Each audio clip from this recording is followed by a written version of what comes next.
Everyone has nightmares.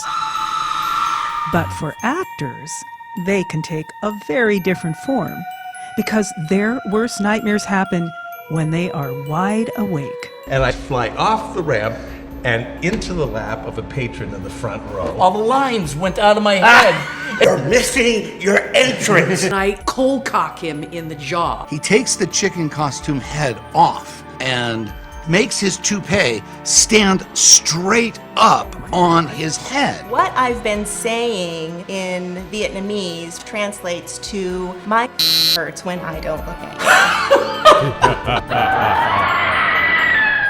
I'm Luann Moldovan, host of The Actor's Nightmare. Join us each week for real horror stories from the stage, told by the actors who actually lived through them. Sometimes terrifying, sometimes hard to believe, often very funny. And every actor who has been around long enough has at least one nightmare story from the stage that made them think, it's time to get a real job. Hi, I'm Luann Moldovan with The Actor's Nightmare. Thanks for tuning into the show. I have in the studio today Scott Coopwood, who is a wonderful actor I met years ago in Portland, Oregon. And it's great to have a live actor in here to tell me a story. It's wonderful to have them sent to me, but to have somebody live. This is exciting. It's my pleasure. Happy to be here. Great. Yeah. So you are a veteran actor, and you started in college. Yeah. Essentially, I mean, I discovered it in high school, but I really started to take it seriously when I got to college, and I knew that that's what I wanted to do. Yeah. So I went to the University of Arizona in Tucson, and then left and did all the actor places. I helped start a summer stock in Vermont, which is the story I'm going to tell you is about that summer stock. But then I lived in New York City, and then I lived in Chicago, and then now I live in the Bay Area. Well, let's go to that story in Vermont. You as a young graduate, you already graduated, and From you're college, a young yeah. professional. Yes. Okay.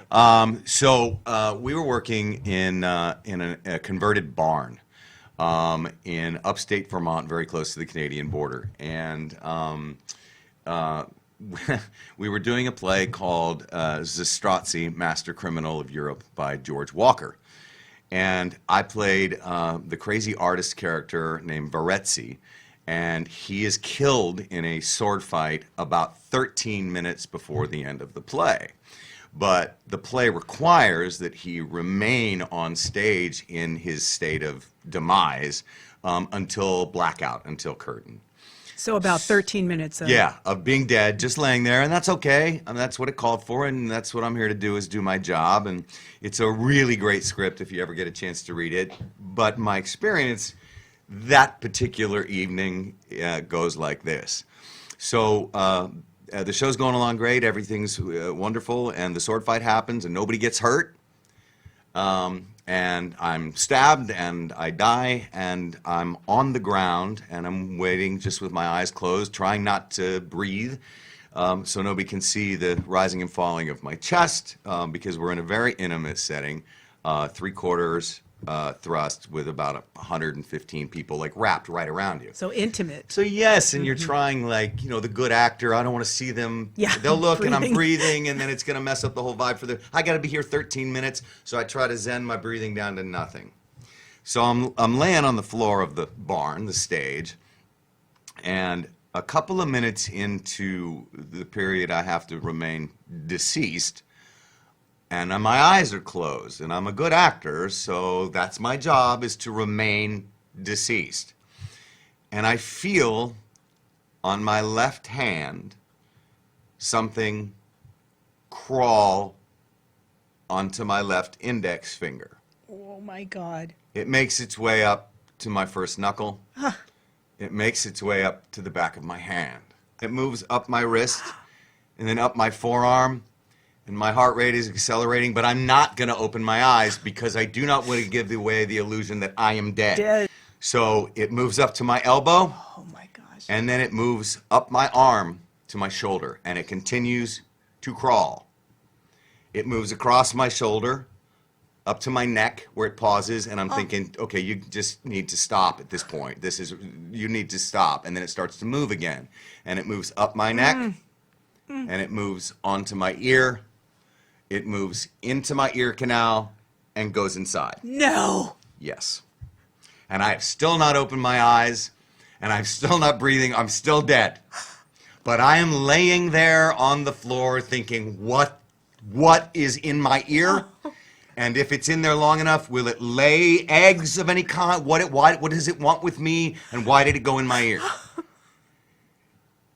And I wait, and I wait, and I wait, and I'm freaking out. And blackout, end of play. I get up, I take a quick bow, I run.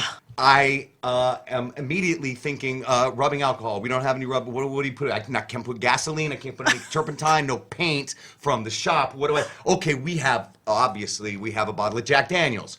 So I go, I go to the dressing rooms and I grab the bottle of Jack Daniels and I fill my ear canal with Jack Daniels because it's alcohol. It's going to kill, right? And it'll clean my ear out. Yeah. And it's not going to soak my brain was already, anyway.